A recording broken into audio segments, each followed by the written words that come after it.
as we always do, when we get a new Switch game, you pop into the intellectual property notices and sort of sift through it. That's where you see information, things like, oh, okay, this game uses SMAA, or it's Unity based, just as I thought.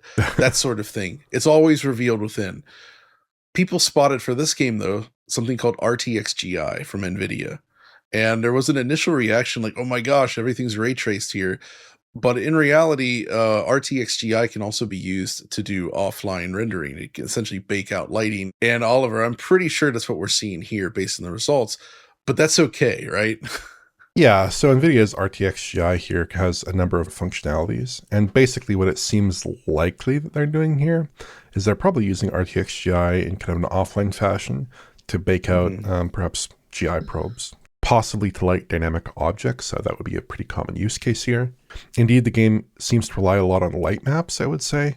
Like if you stop and smell the roses, again, to use that term, which you probably shouldn't be doing too much, but you can see there are some like very low resolution shadows here and there and some fairly low resolution lighting in the environment.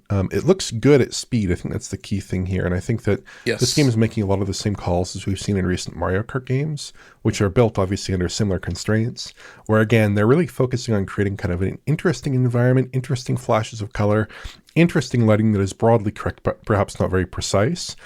Because that matters when you're driving past at speed, right? You're not really focusing on the little tiny details. And also, you don't want to see breakup in the image. You don't want to see areas of perhaps GI that might need to be temporally treated that might only look good with like DLSS passes and denoising. Not only is there not the time for those techniques necessarily, the render time that is, also those techniques tend to fall apart in motion, which I think we see with some other games, right? Precisely. And I think that's one of the key things I want to highlight with this game is that it's a perfect showcase of why sometimes less is more. You have to pick your techniques carefully when designing a game, which they've clearly done here. Because as you said, if they had gone for like a fully ray trace solution for the lighting, there would be some benefits, of course. It could look cool, but knowing the hardware platform and knowing the speed of the game, it's safe to say that there would be too many sacrifices, both in terms of performance and image quality, right? You wouldn't be able to denoise it quickly enough or without artifacts to actually make it worthwhile using. You would just end up with this sort of like noisy, dithered result with an overall lower resolution and probably worse performance for little gain. And so by baking out lighting into light maps, which, that's tried and true, right? It goes back to the 90s, the idea of this is actually why sometimes 90s games seemed better lit than like the early 360 PS3 era where they went fully dynamic, because you were basically doing ray trace lighting and then just baking it out into light maps, right? And so it's like static ray tracing. And that works for a game that is static. Like this game is static. It has animating elements, but there's no real time of day. You're not really exploring anything. You're just moving through the world very quickly, and it's designed to look a very specific way. So you get many of the benefits of it by just sticking to tried and true light maps. And I think that the results sort of speak for themselves and sort of highlight that they made the right choices. It's the type of stuff I've talked about with something like, say, Ridge Racer 7 at the PS3 launch, doing 1080p 60. They made choices that are perhaps not as cutting edge as other games at the time, but the benefit was higher frame rate, higher image quality, and beautiful art direction. And I think that's precisely what we're seeing with Kirby here. And it makes a difference. It does. But one interesting element of this game that is like kind of shocking and very surprising is, despite obviously we have a bit of a mix here, right? We have a PBR pipeline, clearly. We have high quality environments, maybe a lower fidelity approach to lighting, but potentially with this RTX GI here. Right. And I think maybe what helps explain some of those choices perhaps is they actually are using a new engine based off of what they've talked about, and also some job listings. It's called the Sol-Aves engine, or Sol-Aves. I believe it's the Sol-Aves engine, although I could be getting the pronunciation a little bit wrong there. And if you look that up, Sol is Latin for sun, and Aves is Latin for bird. So it's basically the Sunbird engine, if you will. Anyways, this is an engine that was first mentioned in 2022, and it's described as being an engine that's meant for current generation platforms. And according to job listings, it supports PBR and RT and a number of other very modern rendering technologies as well. It's also designed to support open world games, other kinds of game types, which perhaps comes into play in the city trial mode, which is definitely an open world mode, which we'll discuss shortly. But Perhaps its appearance is a little bit less ambitious than some of the games that will ship on this engine in the future, I'm sure.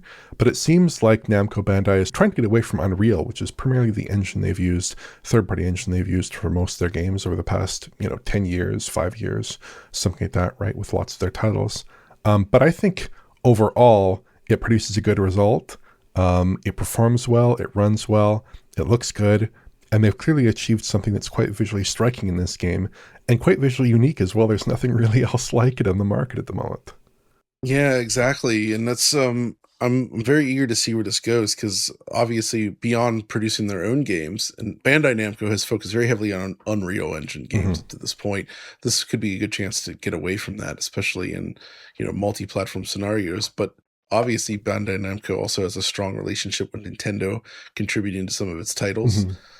And I think this is a good opportunity for them to achieve new, better looking results than what we've seen before. Because as I alluded to earlier, and I think, what do you think about this, Oliver? I feel like when the Wii U was established, Nintendo sort of upgraded all their in-house technology to sort of like a certain baseline.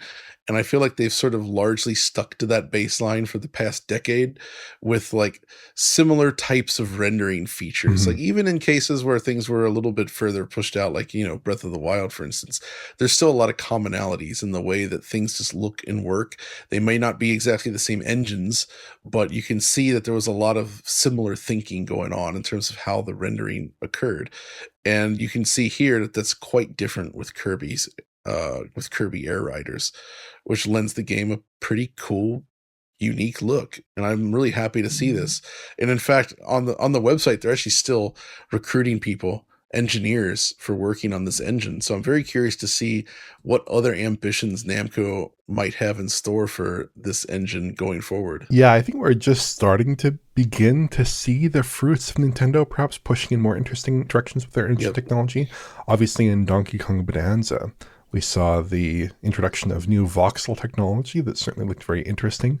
I don't know if it has broad applications beyond that particular game, or perhaps an upcoming sequel or something like that, but it certainly was very compelling. You also have like games like Mario Kart World embracing kind of PBR materials, embracing a PBR pipeline, and looking quite good for it. So I think that there are some signs Nintendo's pushing that direction, but for sure, I think Nintendo has been in a bit of a state of stasis, in part.